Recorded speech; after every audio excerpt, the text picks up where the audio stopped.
that? Yep, it looks good. Perfect. All right. It's what you say. Structural and fire size up. So it's important. Talking on the radio is important, especially if you're an officer or if you got something to say.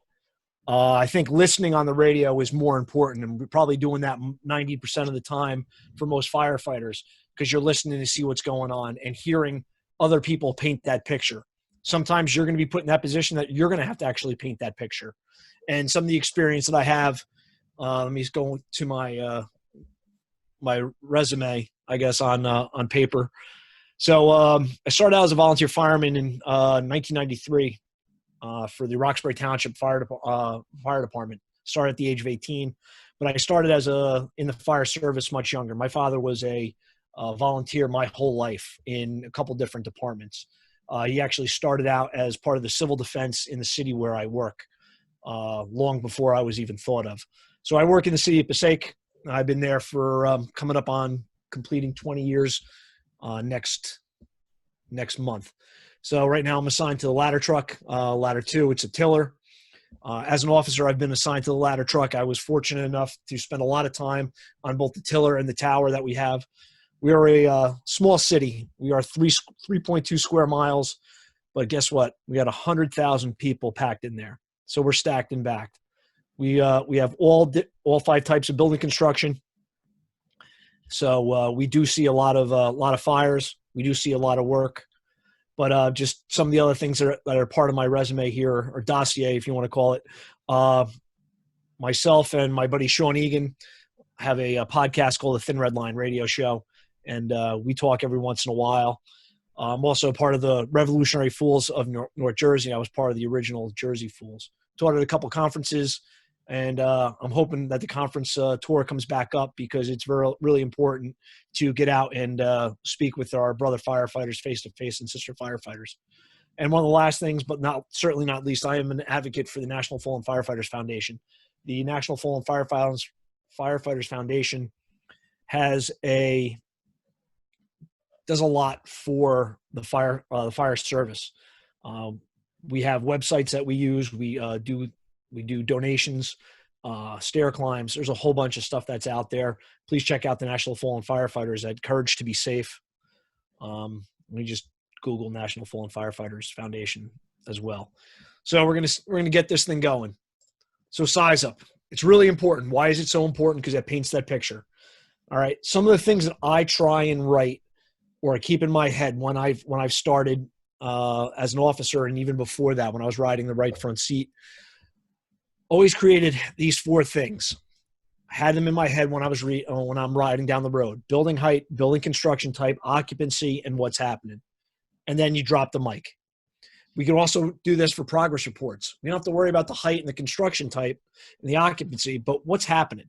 Progress reports are really important, especially as an interior officer, as to paint the picture for the incident commander what we have.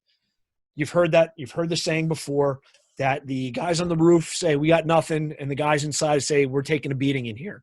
Well, that tends to happen. Or the incident commander says, hey, you guys got to get out, and we're inside. Hey, chief, give us 2 more minutes. We got this. Chief may be seeing something that we don't see inside, and vice versa. So it's important to paint the picture, and the words matter. The words that we use matter.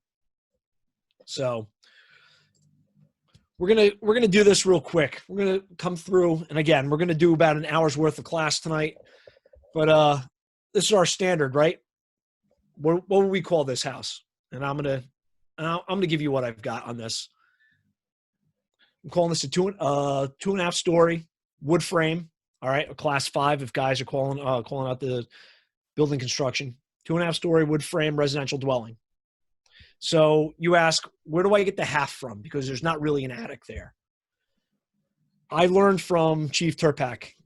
Chief Mike Turpak is retired deputy chief out of Jersey City. And he painted a picture for his guys that said, anytime I say half story, it's a pitched roof. And I talk with guys that I'm friends with from throughout the country, and we have a debate about this. My buddy Sean up in Buffalo, he's like, that's not a half story. A half story is if you can stand up in it. I'm like, I agree, but what I'm doing, I'm painting a picture for my truck guys, maybe because I'm a little one-sided and I've loved the truck, but I paint the picture of half story, meaning it's a pitched roof. All right. It might be a slight pitch like this one, but that half story may paint the picture. And as long as everybody's on the same page, that'll work. So knowing that it's a pitched roof, most likely it's going to be a wood frame pitch roof if you know your area or your response districts. And that's one of the biggest things too, is part of your size up is your knowing your response district and area that you're going to. One of the best inventions out there is this thing called Google. What I tend to do when an alarm comes in and I don't recognize the address, I'll speak it into my phone as I'm walking to the rig. I'll be able to get a picture of it, the address. So I'm looking for a couple different things, but we can talk about that later on. But getting a street view gives you a lot of good information about the building itself. So we're going to move forward. Anybody disagree? 2.5 story frame, residential dwelling, single family dwelling. Okay. John, can you go back for a second? Sure. Is that a garage on the Alpha Bravo corner right there? It is. There is a garage right there. Absolutely. So, and that's the interesting part, knowing your layouts of your developments, getting out there when they're being built or when you're doing district familiarization, knowing that this house at 123 Main Street calls in a car fire and they're like, oh, by the way, it's in the garage. You know that it's directly impinging upon what's up here. What do we think's on the second floor? Bedrooms, right? So you have bedrooms up here. So now you have direct fire impingement below the bedrooms. This comes in at night.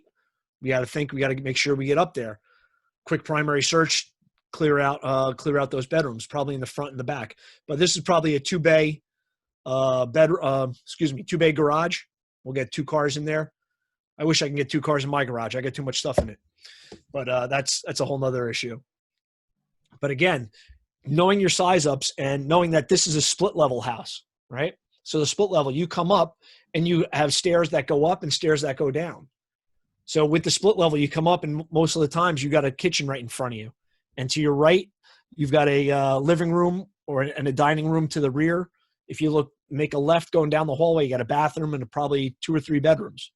So knowing the size up and layout of it is important too for a firefighter orientation. Jordan, to answer your question? Yes. All right. Please jump in at any time you got something like that. It's great to try and share the information on this. So what are we looking at here? We're looking at a large 2.5 story frame, right? So maybe these dormers, if we take a look up here, someone could say, oh, this is a 3rd floor. It may be a 3rd floor. You never know what they do. But with these buildings, what can we probably say 75, 3 out of 4 times is what? What kind of wood frame construction? Maybe a truss. All right. Large spans, large open areas.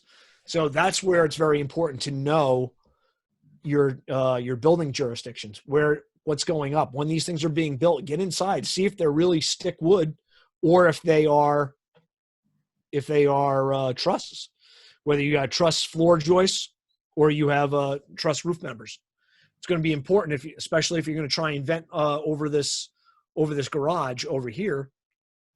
You may have an issue if it's a truss roof, not knowing that it's going to be a problem. But this is a large 2.5 story wood frame residential dwelling. So here's the interesting part about this. We start talking about doing your size ups. How about it's a full 3 stories from the rear, right? Because you have a topography change. If you come down the driveway, if you look on the driveway side, changes in elevation. So when you come out and say that I've got fire on the ground floor in the rear is that first floor, is the ground floor on the opposite side. Let me go back up. So it's all about where you call the fire. And we're going to talk about a little bit more about qualitative and quantitative discussions on how we're calling things out.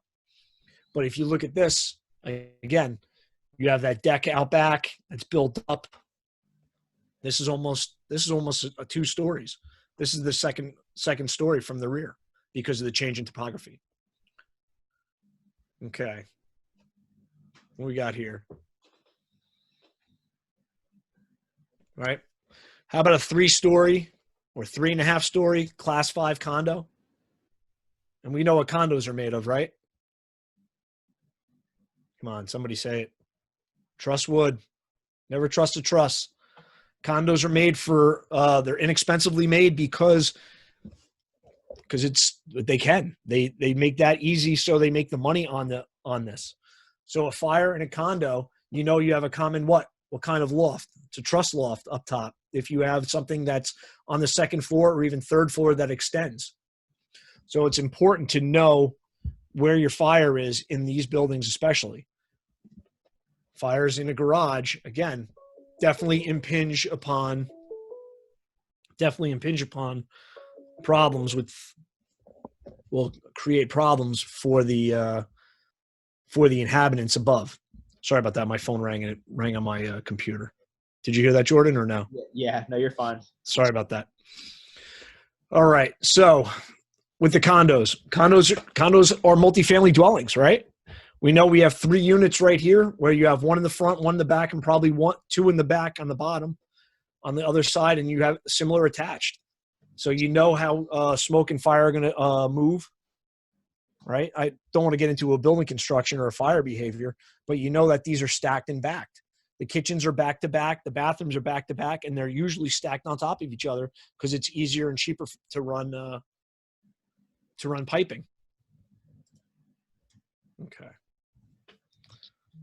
So what are we looking at? We're looking at class 3, right? Ordinary type construction. So this is a 3-story ordinary, residential over commercial, mixed use occupancy. All right. It's important to know ordinary construction types. Ordinary construction type is masonry exterior with wood frame. Interior, flat roof with parapet walls. All right. Walls are freestanding on 3 sides. That's a parapet wall. Potential for collapse based on a bunch of different things that can occur. But knowing these buildings and how again the apartments are laid out, whether bathrooms and kitchens are stacked and backed, so the pipe chases run straight up and down.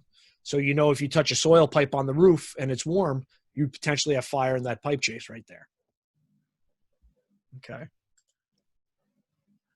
So how about this? And guys, I love this to be a little bit more interactive. I know I'm talking a lot, but we'll see some fire in a little bit, but let's take a look at this. What do you think you got here? What kind of building is this? All right. No one wants to talk. So this is a wood frame building. So I'm going to roll down to the next one.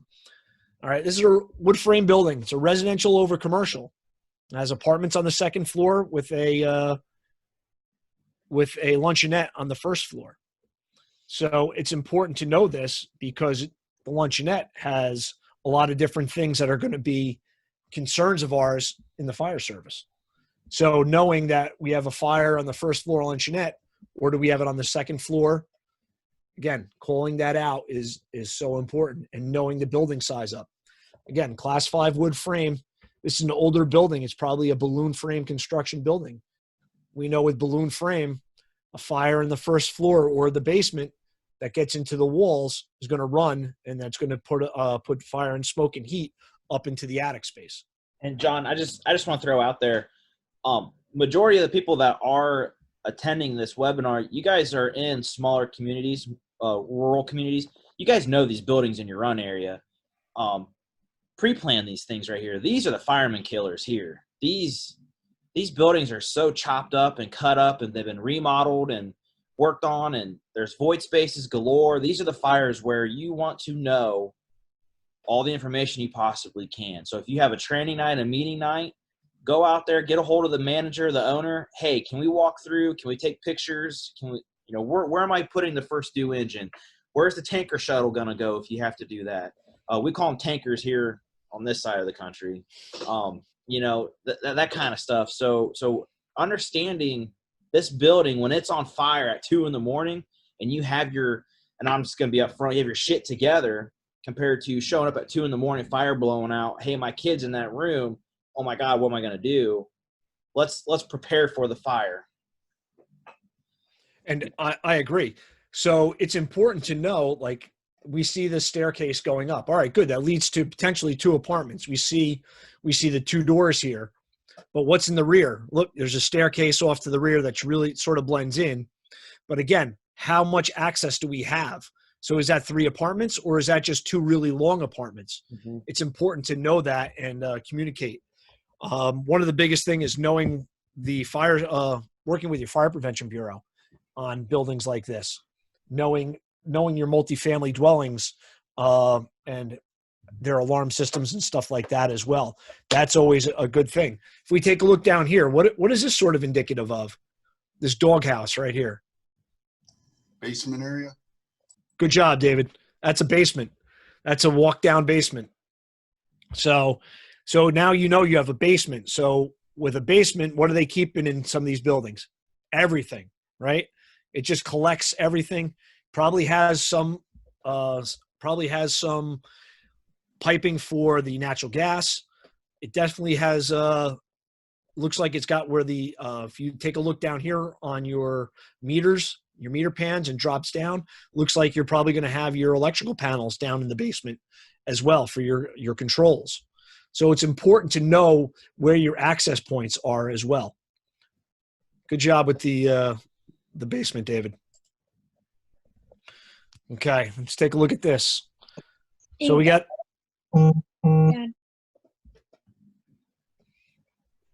Joey, you want to add to this? Is this a 1-story, maybe equal to the height of 2, class 2, non-combustible?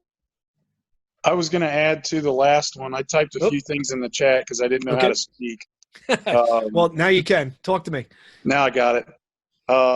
Counting your electric meters and counting your gas meters give you a close estimate on how many living spaces are in there. I counted 5 electric meters, 1 that looked like it'd been pulled, and 4 that were operating. And then I didn't see gas meters on the picture, but just for folks that are looking, it'd be a close estimate on how many families possibly live there.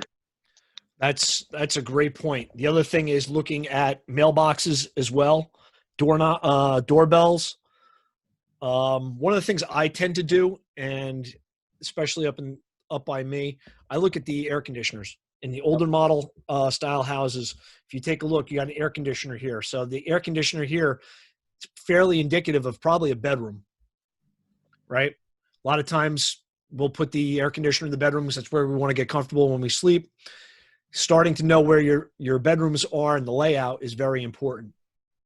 But air conditioners definitely on, especially on older style wood frames that have been converted. That used to be large 2 or 2-story 2-family dwellings.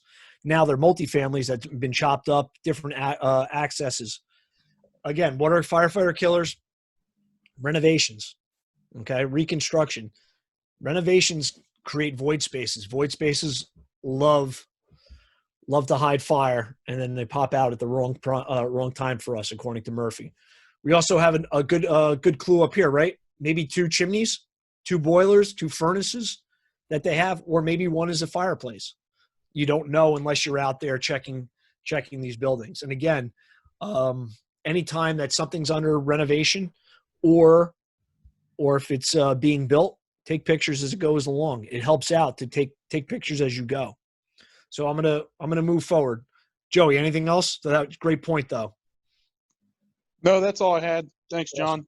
No problem.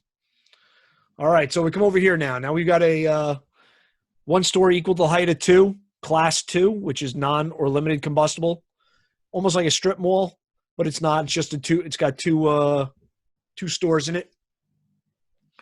So the important part about this is looking at what you've got. You got a flat roof, probably a higher parapet built up in the front.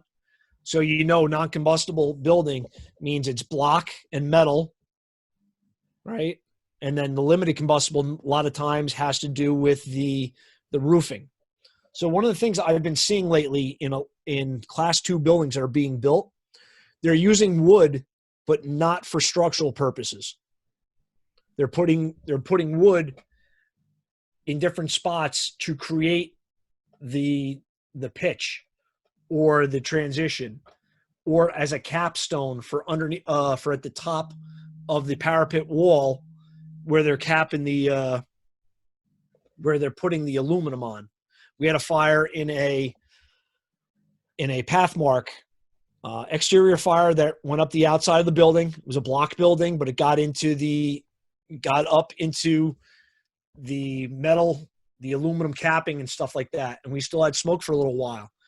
And everybody's like, no, it's only metal. I said, open that up. Once we opened that up, we exposed a couple 2x10s that were laid horizontally that were there to create the cap. So they're not structural, but they're used as sheeting as well sometimes. So you got to watch out for that. Everybody thinks that, oh, it's class 2. All right, class 2, it's metal and block, but there's also wood in there sometimes. It may be used, but it's not going to be structural. So it's not going to cause the collapse, but it'll continue to burn and burn and burn, which eventually may cause a problem for you. Any questions? All right. Let me get back over here. So we got a 3-story class 2 office building. All right. These buildings are cause more of a problem for us. Multiple entrances, alarm system problems, layouts, long hose stretches. This building is sprinklered as well as has a standpipe system, has multiple elevators as well. Go ahead, David. I would also add, and I don't mean to jump ahead of you. No, go ahead. It's a ventilation issue as well. Absolutely. A small overcooked food of a burnt bagel, how are you going to vent that out? Look at those windows. None of those windows open up, right?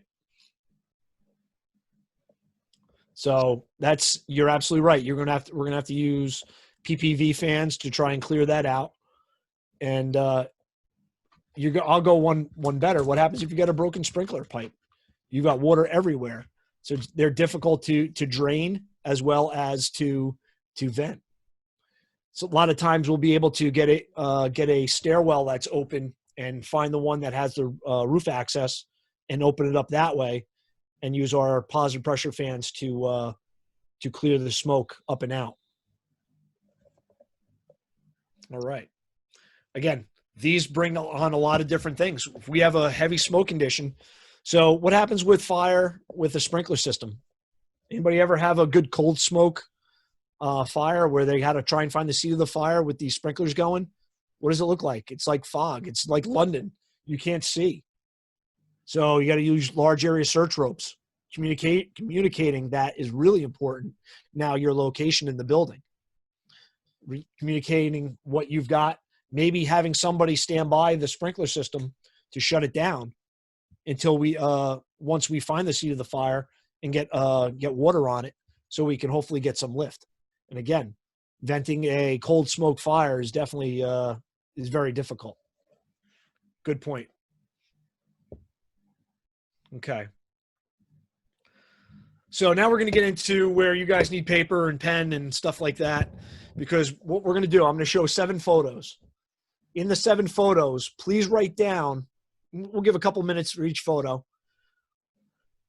Write down what you see, right? Right now, how you would transmit that on the radio if you were the first arriving officer. You don't have to give the full size up, but talk about the smoke or fire condition that you're going to see in these next 7 pictures that come up. So again, paint the SMART picture. Use your senses. What do you see? Where do you see it? What's burning? I talk about the senses. I just taught a couple days at work. We did our hazmat and confined space refresher.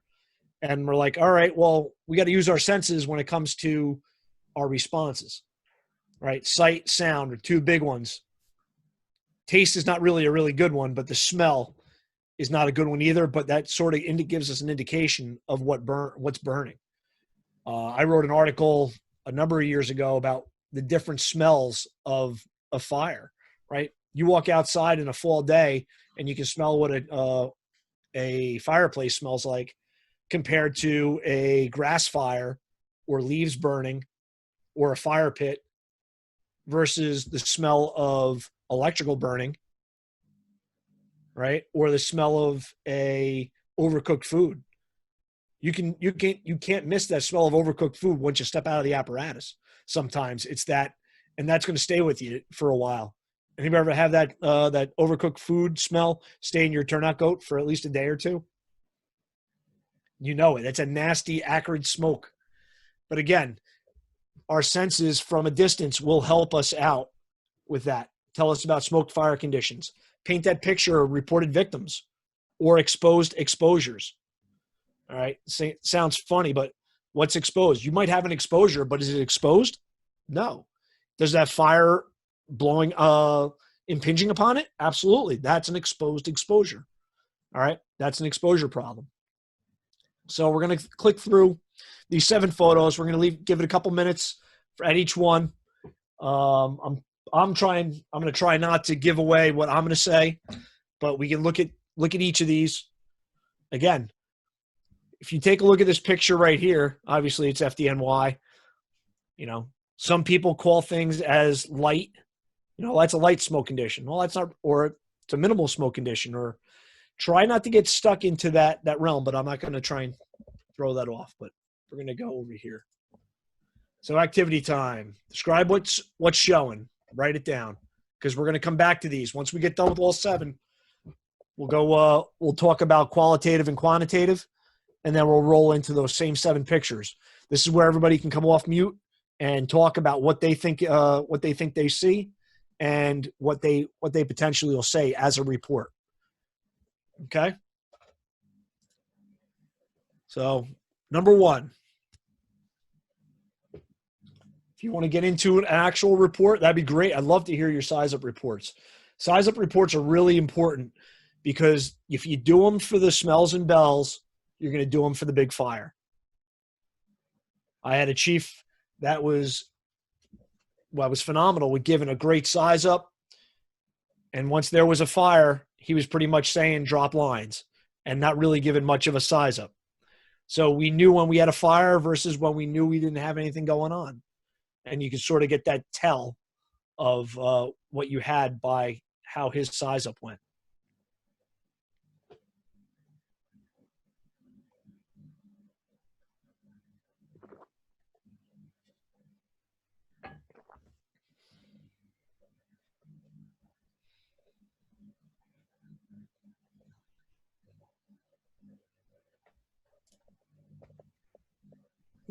There we go. All right, we'll give it another minute or so, and then we'll move on to the next one.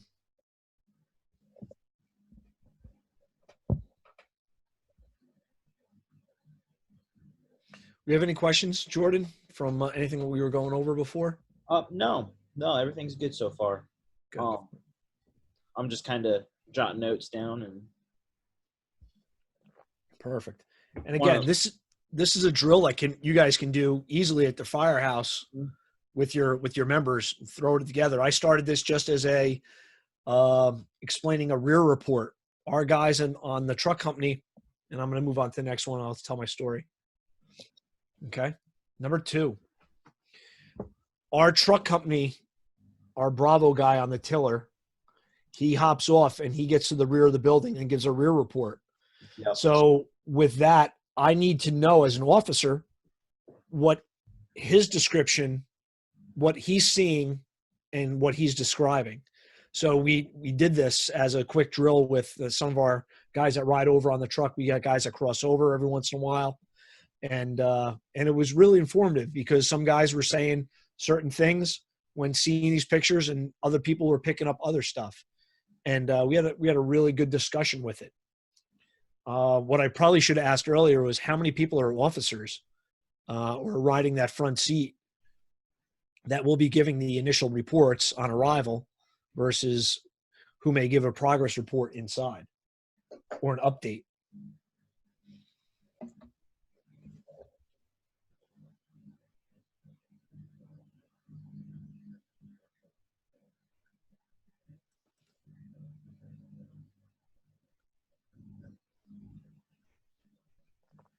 And again, you want to set your crews up and your chief up for success. You want to paint that picture for him. If you're the first arriving officer, setting up command, painting that picture for everybody else coming in.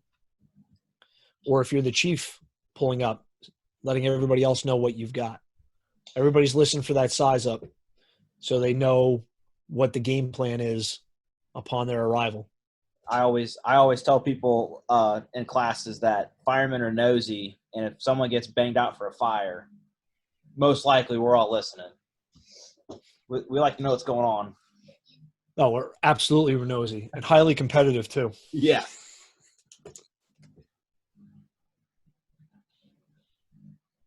Okay, we move on to slide number 3. we have the same fire in our presentations. That's funny. It works though. Yes, it does. This is a good one.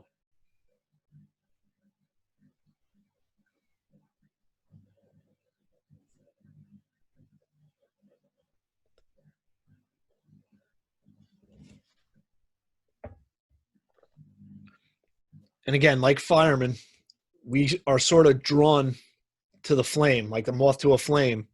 We've got to take the bigger picture and look, take that step back. If anybody listens to or has read Jocko Willink, Extreme Ownership and stuff like that, or listen to his podcasts, he talks about taking that step back and getting the wider picture of this, of what you've got, instead of just seeing the fire, seeing everything what else is going around, because what else going around may be more important than that fire. Obviously, to take Andy Frederick's term, if the fire goes out, things get a lot better. His phrase there, right?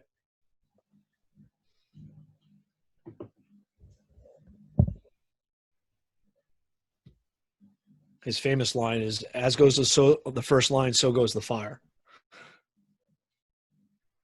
It's so important to get that first line in place, getting water on fire.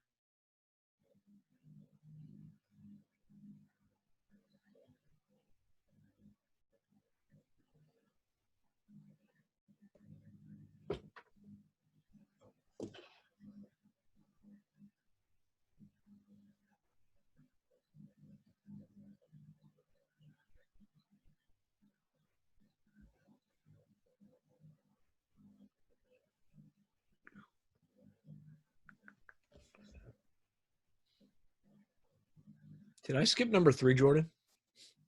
Let me roll up. Yeah, I went from 2 to 4. Oh yeah. There you go. It's a good one. Hey, All right, I'm gonna open up 3 real quick. Okay. Let me escape out of this. Open up 3. Unhide. Okay. So we're gonna go to 4. Finish up with 4. I'll roll back to 3. Okay. Now we're gonna go from that's number 4. We'll go to 3. There we go. 3, 4. We'll play with that.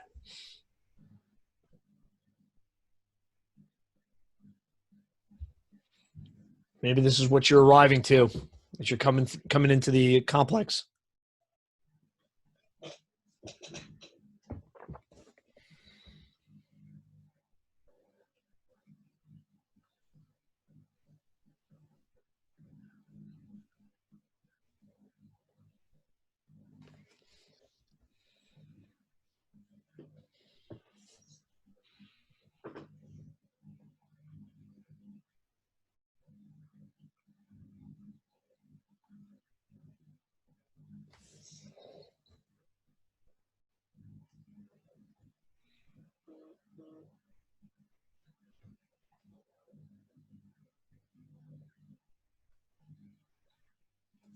Okay.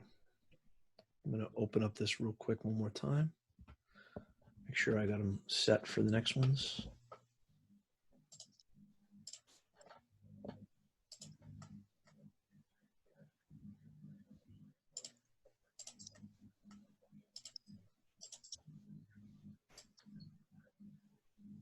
right.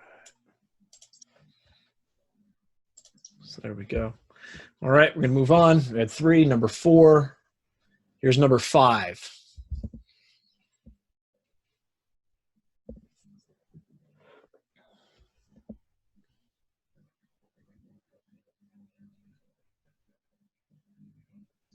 John, do you guys put command level officers on your Charlie sides, on your Charlie sectors? Probably after the second or third alarm. It's a lot of minimum manpower. So we ride with right now we're riding with 19. So that means all 6 companies have 3 personnel, and we have a battalion chief assigned. Okay. And the battalion chief's the 19th. Is when you say like a second or third alarm, is that mutual aid coming in the city? Yeah, immediately. So for a reported fire, we go with a 3 and 2 in the battalion. So you're getting 3 engines, 2 a 3 and 1 in the battalion. If he hits the second alarm, you get the additional 1 and 1 that's in the city, and then we're getting an additional 2 and 1 from mutual aid, and then we start to backfill the rest of the city for coverage. So, and we'll increase each alarm will be an additional 2 and 1. So like on this fire, say this is Charlie's side, you guys are first in or second in, however it plays out. You said your tillerman is getting to the Charlie side. Then he'll give a rear report. Okay. And that's one of the things we can talk about. Never be surprised what you see in the rear or what you may come across. You may have to go right to work. It all depends upon what the situation is. You may have people hanging out a window, may have somebody dropping a child, and that's happened a number of times. There's a couple conferences out there that actually do that as part of their scenario. As you come around, they're dropping a doll out of a window and hoping you're catching it as you're paying attention, not always looking down at the ground. You got to have your eyes up when you're coming around to the rear.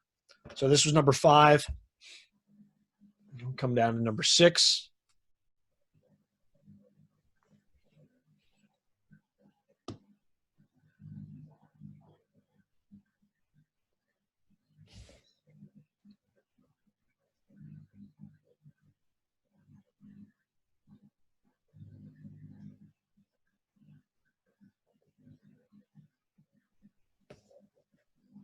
The rear is so important. We've had issues where the rear guy gives that report and it's totally different from what's shown on the A side. Yeah, and that can change your entire game plan. Exactly. Back. Where I'll you say you got a good smoke condition from the A side, and you just roll around, and somebody gets to the rear, and hey, it's a barbecue, but it's detached. It's far away from the building. Yep. So instead of getting a full structure fire response, hey, we can bring this down to a 1 and 1. And again, it's not about dropping it down, but versus the other aspect of it where you don't have anything showing, and now you got the whole back of the building going because the wind is blowing. If you take a look in this picture here, the wind is carrying from the A to the C, and depending upon how close you are, you might not ever see that column at first on the A side.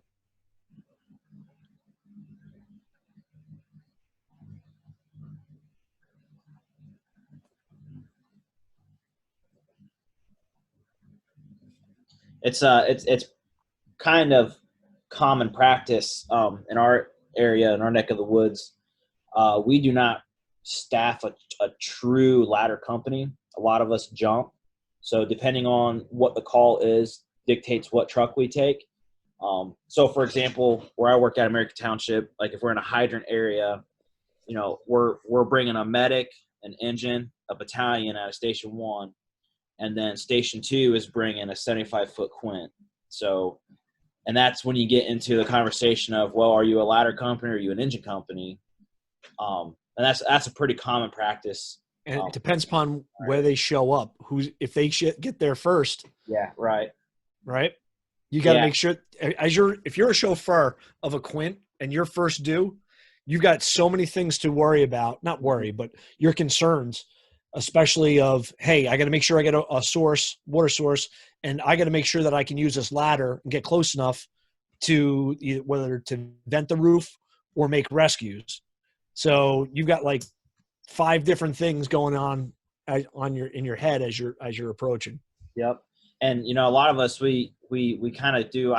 I kind of joke. I call it the parade response. We're bringing these apparatus. I mean, there's times where my engine is a one-man engine. He's just getting the truck to the fire, and we'll put a crew together because our medics are on the road all the time. It might be the engine and the medic are responding together, and then we got to marry up. And that's it's just our staffing is what it is. And so our mutual aid is we're getting ready to change our dispatching to a new software, and we're starting to implement these box alarm systems. Pretty much if you say the word second alarm, you're getting a good complement of mutual aid coming to you. So we're going to have some growing pains with that, but it'll be a positive move towards getting more apparatus and more people to the fire.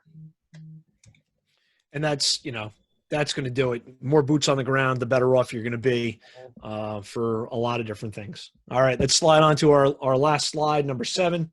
All right, let's write this up real quick, and then we'll talk about how we call what we see. That words matter aspect of it. It's in our words of these 7 pictures that we wound up just reviewing. So, John, I don't know if you have this or not, but to everybody that's listening, there's a program called SimuShare, and it's a fire simulation program. It's like $75 for the year, and you can go to your run district or go to Google Earth, take pictures, and then you can put fires in those buildings that are in your area, and you can kind of talk about and do some of these words matter training evolutions for your meeting nights and stuff. It's a really good resource to have. It's very easy to put together. There's actually another one out there as well, and it just slipped my mind. I'm actually pulling up on trying to look it up real quick.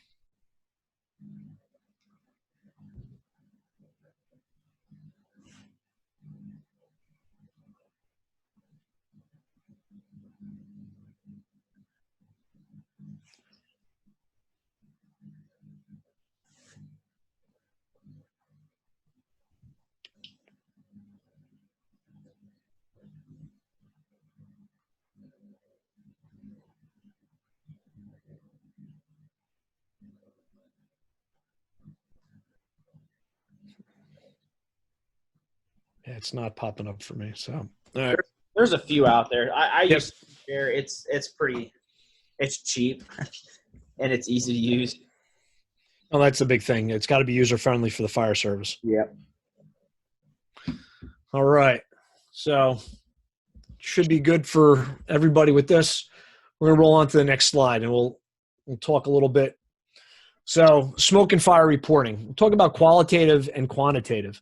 So qualitative is actually that. It's quality. What it is and what you're seeing. And quantitative is more of a measurable aspect. And I try and talk to and teach. And when I started understanding this as an incident commander and as time as an officer, painting that picture to the incident commander, what I've got going on, or to the crews that are responding in if I'm first due. So qualitative, we always hear, we have a light smoke condition, we have a moderate smoke condition, we have a heavy smoke condition. All right, or heavy fire, moderate, and light. Well, what is light or moderate to me may be heavy to somebody else. So those are very ambiguous terms where if we bring in certain things like we have fire or smoke showing from one room or an apartment, we have smoke in one apartment. We have fire coming out of 2 windows. We have smoke coming out of the top floor, or we have fire through the roof. It all depends upon what that qualitative, but you're adding that quantitative aspect to it. By you being able to give that little bit extra information that helps paint the picture. And a lot of times what I I try and say, and we'll get into some of the pictures when we go through, is I don't like using third floor, fourth floor, second division, third division, especially if it's a ground floor fire and the ground floor is the ground floor all the way around on the 360. I'll say the first floor or the ground floor or the top floor instead of like division 8. Well, division 8 for me might be division 10 for somebody else if there's a setback. But everybody knows where the top of the building is, or the top floor, or the roof. So, anybody have any questions on that? Okay, we're going to roll right into that first picture. All right, now it's time for me to stop talking and some people to kick it out. What are we saying this is? And let's take a second to bring back what we just talked about, that quantitative with the qualitative. Take 30 seconds, and if you need to doctor your original one, by all means, go ahead and try and paint a better picture just by adding one or two words to that. So who wants to step up and take a shot tonight? Looks like Joey's came off mic. Does he want to talk? Nope, he went back on. Yeah, I'll do it. All right, Joey, jump on. Can you still hear me? Yeah. We got you. All right. So I had written down, we keep our radio traffic pretty simple. The qualitative, quantitative stuff is fairly new for me. So I put down, this looks like a 2-story house to me, just based on the way the front door is and the amount of space between that first floor window and what's above it. So I put down a 2-story residential, smoke showing from the A side. Our assignments for that would be the first due engine's going to be pulling a line, probably make an entry right there through that front door. The first truck is going to be forcible entry and primary search. Second due engine's going to be supply. Third due engine's RIT, and our second due truck assists the first due truck with their primary search and any forcible entry needs. Good. Knock that out of the park. Yep, first floor. We got smoke coming out of one window. Who knows what this other artifact is on the left-hand side over here? Yeah. When I first looked at it, I couldn't tell maybe it was the basement or if that window was just low, smoke coming out low or. Yeah, but that's just, artifact or whatever it is. But again, you got a decent smoke condition coming out. It's a little, if anybody ever followed or listened to Dave Dodson, Art of Reading Smoke, volume, velocity, density, and color, that smoke's coming out and it's a little turbulent coming out of that window. So you got a potential for a good fire behind there. But again, we have smoke coming out of one window. We have turbulent smoke coming out one window. That helps to give. It's better than a light smoke condition. I would say light would be something over in this aspect. But again, what my light smoke condition is compared to what somebody else's is different. So some other things I'm looking at, John, is which way is that door swinging in? We know it's inward. Is it going from left to right to left? Anticipate what's behind the door.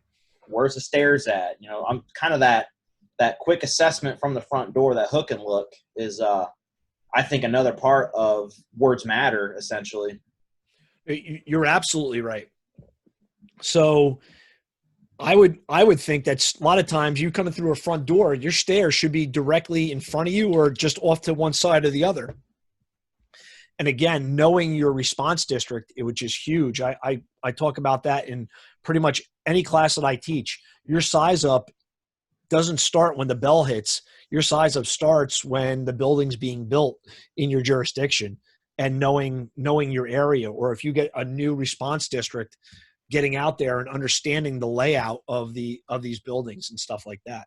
And anyone that runs EMS, that's the time where you learn your run district. That's the time where you learn your houses. Going through the front door. One of the guys on shift is watching, and he's probably laughing right now because I'll always ask him, "Hey, which way is that door swing in?" Or "Did you see that deadbolt, that doorknob on the front door?" And we patient care, right? George's worried about freaking locks. But that's the time to really judge your run district. You showed the house to split level. I have a whole road that is nothing but split levels. And so that one kind of hit close to home on that picture. So you're always head on a swivel looking at stuff. Every run's a training run, especially as an officer, and especially if you have younger, less experienced firefighters riding with you, whether it's an alarm activation or what. All right, you get done with the alarm activation, you handle it, and now you just do a quick, hey, what's the occupancy, or what's going on here, or hey, if we had a fire here, what would we do? It's always important to, if you have the time for it, to make it, hey, this is what we've got. And again, doing your size ups and your building familiarization helps out so much when you're especially doing your EMS runs. You get to see the layout. You know if it's a heavy content condition or a hoarding condition. You know what's going on. And if you have a CAD system, that's huge if you're able to enter that data in there as well. All right. Anybody else want to take a stab at number one? Don't be shy. We can't see you anyways if your video's off. All right, we'll move on to number two. Joey, nice job. Okay, number two.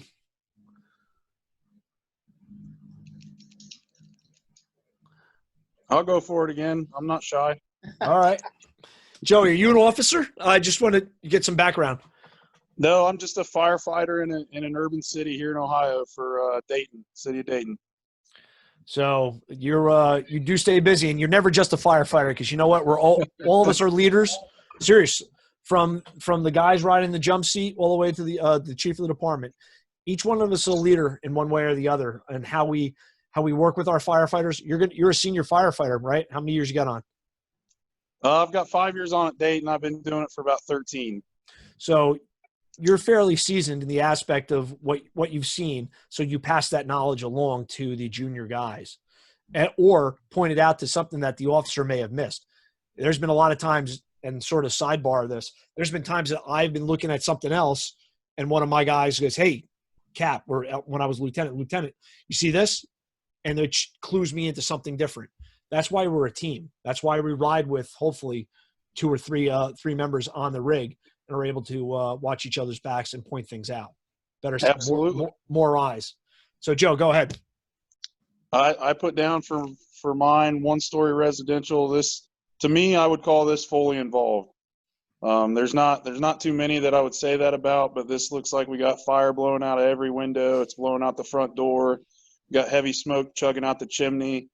It looks like on that Charlie side, we've got some fire blowing out over there. I would call this one of few fully involved house fires. Yeah, and you see, like you said, you called it, there's fire licking out of every window, and I sort of wanted to give this one as the easy one right up front. You got heavy fire involvement out the Charlie side. Good pickup on the chimney. Smoke coming out of the chimney is, indicative of what? A potential, if this is a basement fire, right? Right. So, and again, it's running the eaves, coming out of everything. If you're a fire behavior guru, you have no air intake out of these windows, right? The only place that I'm seeing a potential intake, right, that bidirectional flow, is potentially right here. And he's got the air going in there and the exhaust coming out, but this is a fully involved. And again, go ahead, Jordan. Not that it doesn't make a difference in this fire by any means, but is that on was that the Delta side, the window right by your mouse? Is that boarded up? That looks like it's boarded up. Yep. And it's burned through up top. So, and I'm sure you guys and Joey, that's a big thing on a size up, is calling out board ups or window bars. Hey, you say, hey, we have this on this window. That person who's assigned to it, he or she might be working for a little bit, getting that stuff off. So that's a big deal in my radio size up. Absolutely. Calling them out is very important, for the fact that, yes, we got to be in there for them, but we also have to be careful and take care of us. How many times a fireman got caught behind bars or board ups and have to try and force their way in, and not being proactive with that? Got to be proactive with it, especially as an incident commander, assigning an additional truck company or truck company members to removing those board ups and the window bars for our safety as well once we're operating inside. But again, nice, good call on this. This is sort of a gimme, but I'd rather not see a fully involved. I like to slug it out a little bit. My best fire is one where I can knock it down with a water can and just have the engine company guys stretch and dry. Amen to that. They get mad to me. They get mad at me. All right. Anybody else want to take a stab at 2? Well, we'll move on to 3. Okay. 3 was 4, but we've got this here. I sort of gave it away before. This is coming into a complex, right? Looks like, well, similarly built buildings.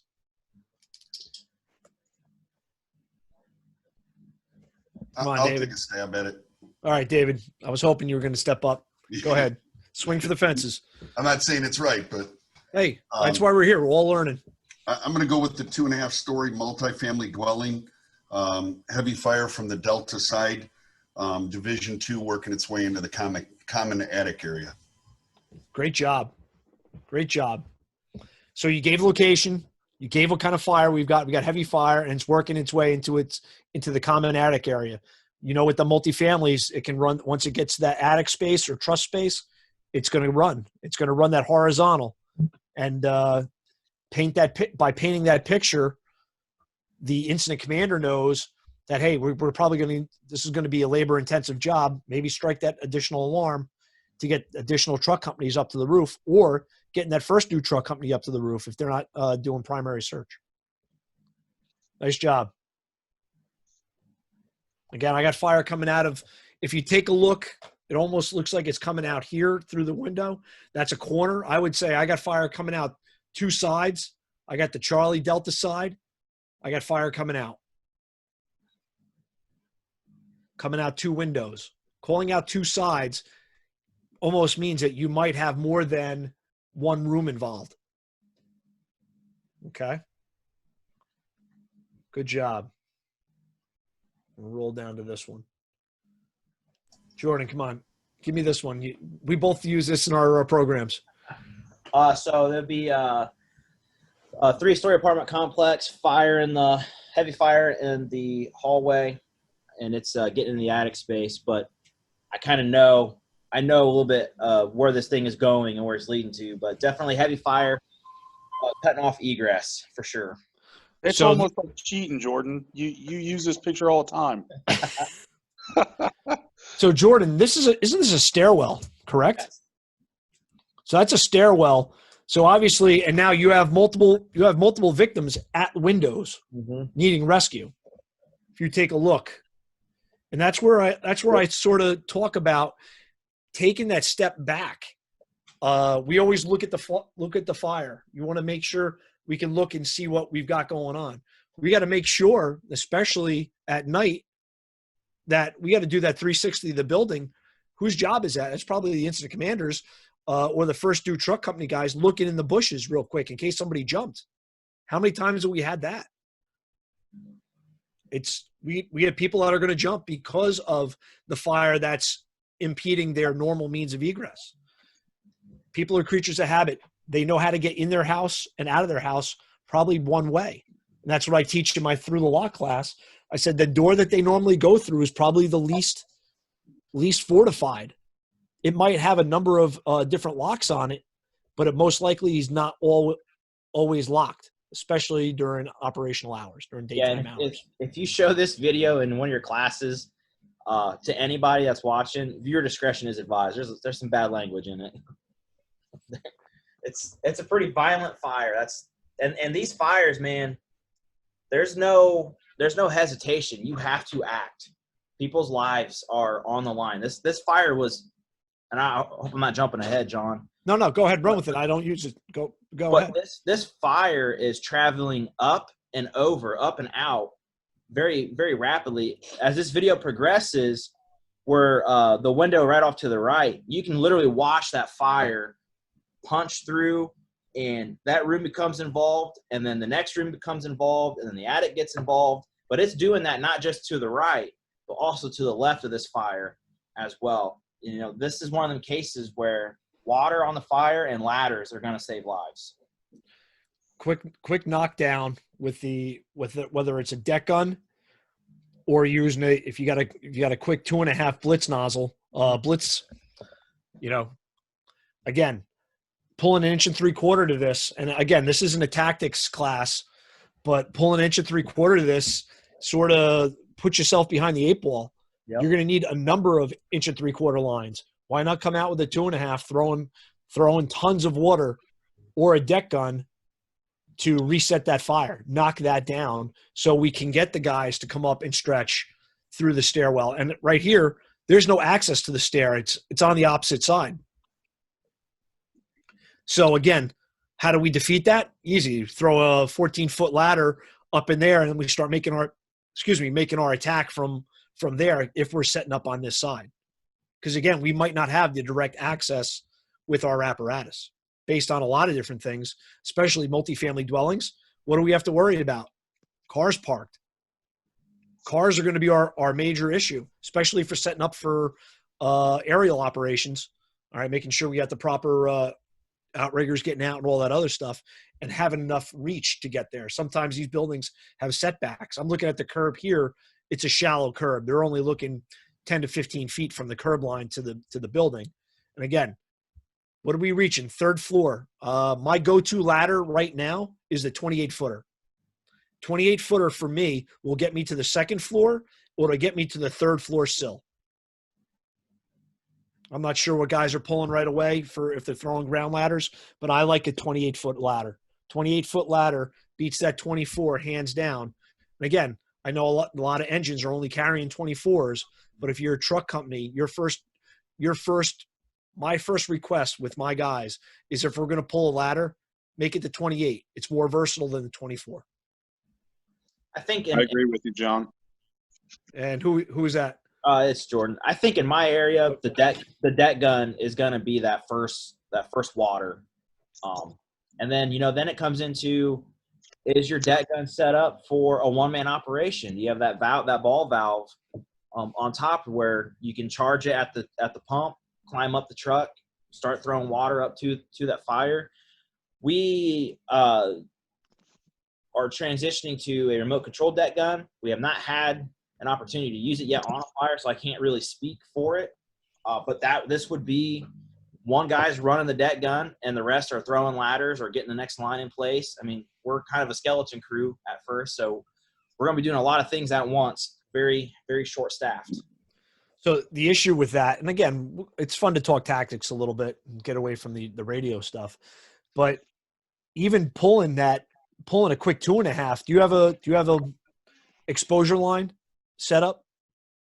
Whether you've got 100 foot of 2.5 to a smooth bore or something like that, pre-connected. So we run a 200-foot 2.5 pre-connect, and then off the rear of our truck is a 200-foot ram nozzle. Okay. So we do have blitz fires on our engines, but we do have basically it's an alley line. It's 100 foot of 2.5 with the smooth bore. So we can play it down the alleyway as an exposure line. That would be my primary call, just for the fact that, think about how much water you're going to throw if you don't have a source. If you don't have the hydrant you lay in, and now you dump that water out your deck gun, that's a lot of water you may lose, where I know I can control that 2.5 right and put water directly on that fire immediately, instead of either lobbing over. How many times you hear, hey, you're shooting over the roof, right? On somebody's operating a deck gun. All right. That's my call. I know what my setup is, but again, this is why we're here. We're here to open eyes and minds and see what other people are doing, so we can learn from that and maybe either try it at a drill. I think that's one of the most fun drills I like doing, is doing multi-unit drills with the engine in the truck and setting up and trying to hit specific spots with, whether it's the nozzle on the tower or it's the top mounted deck gun. And a lot of times you're going to waste a lot of water trying to angle down or up, and then have to pull, where I think you could pretty much stretch 100 foot of of 2.5 real quick, flip it to the side, call for water, and beyond that, even as a pump operator. Right? So I know I'm throwing a lot of stuff out at you, and some stuff that we do and some stuff that we don't. But again, at work, we know I'm showing up within 4 minutes on scene with at least 2 engines, and my third 2 engines coming in as my RIT. So we're bringing water, but we also we're going to have a supply. But one of our SOPs or SOGs is we don't go to deck gun operations without having a supply first. But again, sometimes what SOPs and SOGs are made to be bent and molded. This may call for that one time that we don't. How much, John, how much water are you guys bringing on an engine? 500 gallons. Okay. Yeah, we're bringing, for the most part, either 1,000 or more for some of our first 2 engines. So then you start doing your calculations, right? You start looking at all right, 250 gallons per minute for a 2.5, right?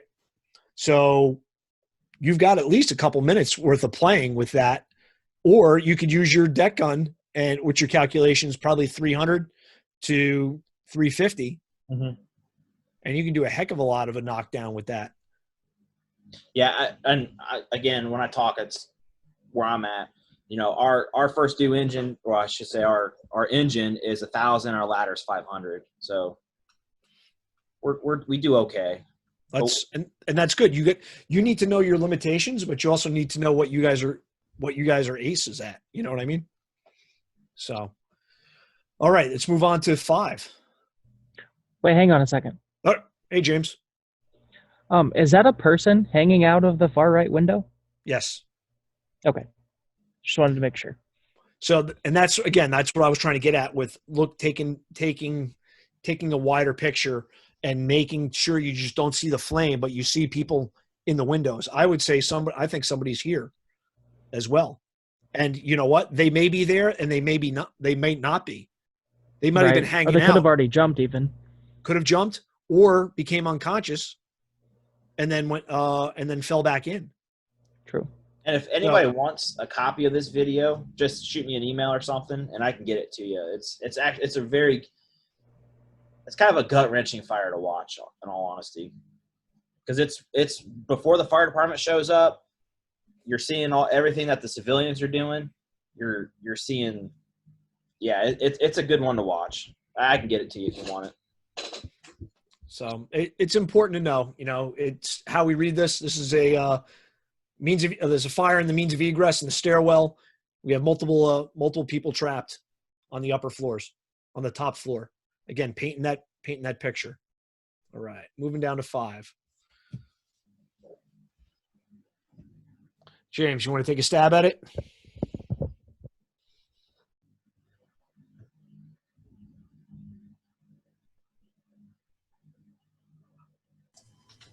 I'm not James, but I'll try. All right, David, go ahead. I got a 3-story wood frame residential, heavy fire involvement on the Charlie side. Very good. Exactly. Heavy fire on the Charlie side. Whether it started, who cares where it started, whether it's outside or inside, but it's definitely inside now and it's running. But good job. We got heavy fire on 3 stories. That's important when we get around to the back. Because right here, if we're looking, we really don't see anything coming out of the garage just yet. But we have fire definitely on the deck level, which most likely is what's this room here? Most likely. I'm gonna say a kitchen. Kitchen. Yep, kitchens, right? So you have heavy fire in the kitchen, extending into the soffit into the bedrooms. Probably bedrooms to the 3rd floor, right? So that's why it's important to say what we've got, spell it out. Can't operate off of on the deck, right? We have heavy fire on the deck. That's going to collapse. So, and they either have children or a dog, right? Take a look down here. Just a little clue. They got a gate at the bottom. So sometimes that looking at the looking at the building will give you some of the other clues, what's out there. All right, nice job. Okay. Here we go. Number 6. Nearing the end.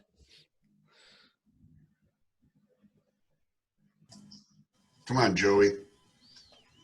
All right. I see a 2-story residential apartment with heavy fire on the Charlie side. It appears to be mostly outside, but it's starting to get into the attic space just a little. I see a common attic there. It'll start right down. Yeah, light smoke from the attic. That's pretty much what I had. Good. And that's I think you're spot on. It's probably a grill fire or something started on the deck and it dropped down, as well as now is running into the attic space or the truss space of a multifamily dwelling. You called it an apartment. Hey, John. Yes, David. Just a quick question. You stated before that you don't like using Division 1 and 2. Yeah, I try not to. Okay. Can you say again why? Like where we're at, everything's Division 1, Division 2, etc. So just especially if you have a topography change. Say you walk around the back and it drops down. What are you going to call that? You're going to call that the basement? You're going to call that a walkout basement? Okay. Sometimes you might have to call it. We have cellars. We have walkout basements. So that goes back to that one picture you said 2.5 story, and then you go around the back and now it's really a 3-story. Yeah, exactly. Okay. But sometimes you can get away with that, as you know, if it's a flat area, a Division 1, Division 2. And again, like Jordan said, one of his first points he brought up, I think that comes with knowing your district and getting out there. So, certain areas have that, like a Cape Cod where in the back you get that walkout basement, but the next street over it's single story ranches. Yeah. And this is probably on a slab. There's no basements. I haven't seen too many condo complexes or townhomes that are built with basements. I see them most of the times on slabs. So come to Ohio. Yeah. Yeah. What am I missing? Yeah. Okay. So it's important, again, to know your jurisdiction, know your area of your response. Building familiarization, district familiarization are huge. I love getting out there. But again, just knowing what you've got. Take a look at all this plastic that's burning, putting off that, see the PVC and all that stuff. That just adds to the BTUs that are going out and lending to a fire potentially up in the truss space or the attic space. Similar to what we can do for, again, we'll talk tactics real quick. Putting a line and wetting down that soffit area and putting water into that soffit will potentially help to slow down the fire spread into the attic. Right? We knock down this fire and put water in the soffit is a good time saving device for the truck company guys to get up there to try and isolate and keep that from running the common truss loft or attic space. And in some cases it depends where that particular apartment is at in that neighborhood of other apartments. You could have a very long setback. Make sure you're set up to have that long stretch to get to the Charlie side, because you might eat some hose up getting to that thing. Yeah, setback stretches. Jersey City's got one that they call the 10-7 stretch. There's, Kentland's got him, and there's a whole bunch of setups that are out there. And all it is larger line, whether it's 3-inch or 2.5, whether it's broken down at a coupling or to a gate, and then you're running your high-rise lines or whatever else.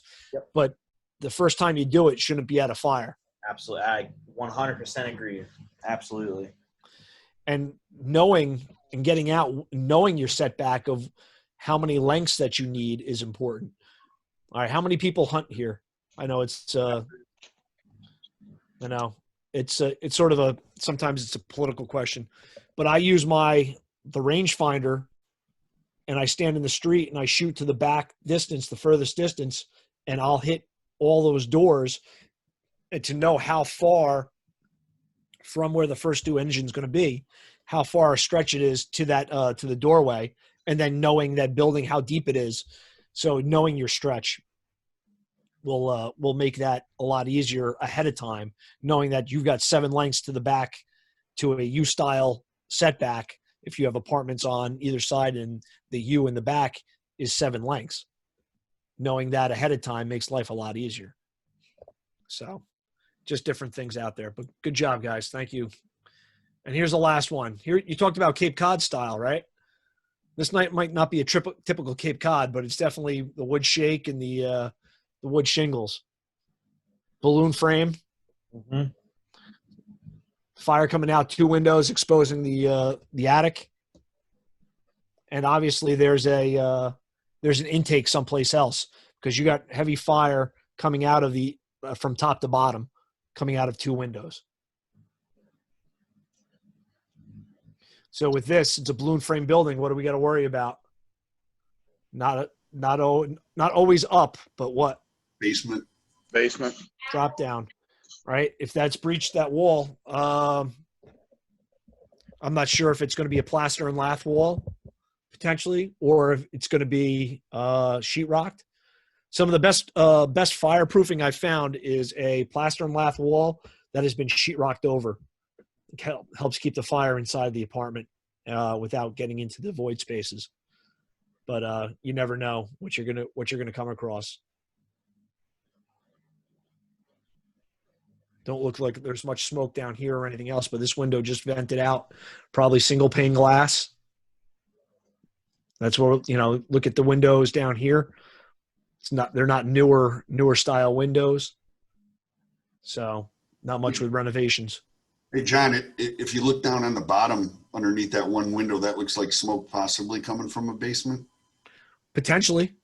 Yeah, you're right. It's white. It looks like it's distant, but that also may be drop down from whatever was here, because you got some embers right here.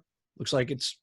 But again, this is a moment in time. But again, we definitely have to check the basements in these. You got to check the attic space.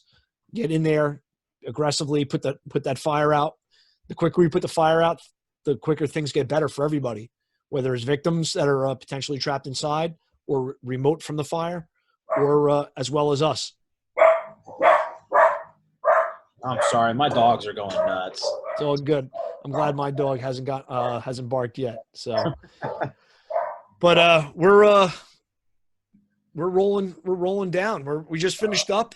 I want to thank everybody that came out tonight to share. I want to thank David and Joey and James for asking, and Jordan. There we go. Here's my information. Anytime I teach, I tell you I become a resource. Reach out, talk to me. If you got a question on anything, take a look at my website, Beyond the Basics Fire Training, btvfiretraining.com. I'm on Instagram and Facebook. I'm really not a Twitter guy, but I might broach that again. I just don't really have the time to follow that. But I want to thank you, Jordan, for having me come out tonight and hopefully